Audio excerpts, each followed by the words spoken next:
First of all, I just want to congratulate Arkansas State on the season, and I thought that was a really great basketball team, and it's hard to believe that that was the 8 and 9 seed of this league, and I think that just shows how competitive this tournament is going to be. I thought the difference for us in something that we haven't been able to do all season was that in the fourth quarter we did not turn the ball over. One of the things that we've done in close games and in the fourth quarter, we've turned it over, and that's hurt us. And I thought our group really stayed composed, and they were able to finish. And I'm a rebounding coach, and I stopped talking about it about a week and a half ago. Haven't mentioned it to them. And to see us with 50 rebounds today just puts a smile on my face. Questions for Coach Elderkin. I don't think it was the deciding factor, but I thought, Bailey Plummer set the tone early for our club in terms of just cleaning up the boards on the defensive side and just giving Arkansas State one shot early. And then when you look at second chance points, and we had 17 to their 6, that's a big stat, and I think that really helped us.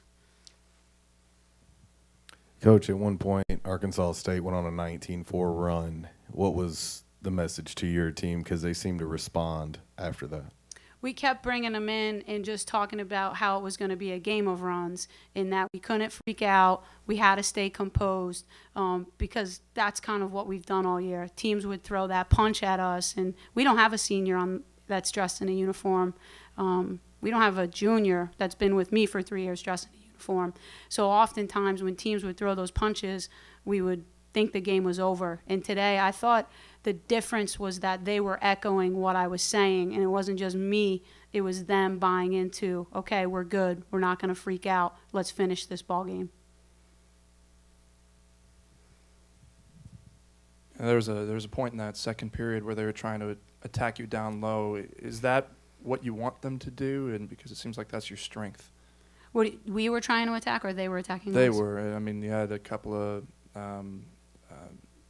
missed shots down on the block, and then it turned into a turnover too for you guys, and you guys turned that into a run and got your lead in the second period. I don't know if you recall that part, but I was just is that whenever teams try and go post for post with you guys, is that kind of how you want to play it? We'd like to get the ball inside. One of the things that Arkansas State did to us on their home court was they were able to get 16 points in the post. And that's why today we started in our zone and we kept going back between zone and man, because we were afraid that if they started to continue to go inside and our post D wasn't as good as it needed to be, that it could be a problem for us. You talked about earlier where you do have 0 seniors, no juniors that have been with you for 3 years. Talk about how impressed you are with the team. That a lot of them, this is their first Sun Belt tournament game. Yeah, I really can't say enough about that. I said to our staff this morning, I don't know what to expect out of this group. But for me as a coach, my first year in this tournament, team was really nervous. I didn't talk about nerves. All the lessons I learned, just didn't talk about anything with this group other than just playing hard. But for a young group, for Tierra to hit those free throws, freshmen never been on this stage, I thought it was just so impressive, and I'm just really proud. And like I just told them, thank you for giving your coaches another 40 minutes to coach you. In the front. I mean, you guys played twice before this season. They had Acacia Westbrook. What was her absence like, and how did you plan for that? How much of a difference was it? I watched the game against Monroe, and I didn't expect her out, so we planned for it. And part of our plan was to play zone because of her, because she's a tough matchup. LaPricia, who did very well for us, ends up on her, and then she takes her in a post, and she's real physical. She's the motor of that team. So there's no question that they missed her. I thought they really rallied in Monroe, down 13, and other kids stepped up. And my expectation was with this Arkansas State that other kids would step up. And I really believe, like, number 5 was outstanding. And Morgan Wallace, what a player she's going to be. She didn't play against us the first time in Boone. And then the second time, I was so impressed. I was worried about her coming into this game. I think she's an outstanding player for them. Questions?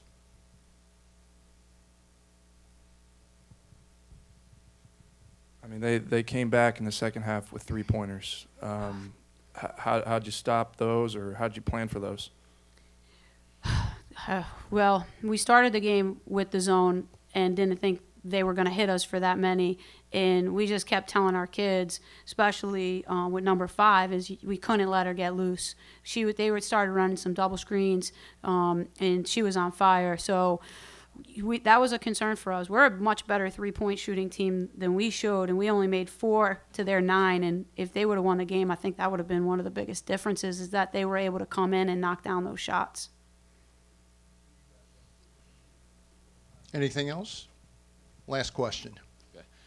Bailey Plummer, just talk about her presence today with 18 points and 19 rebounds and a couple nice passes to Tierra for a couple 3-pointers.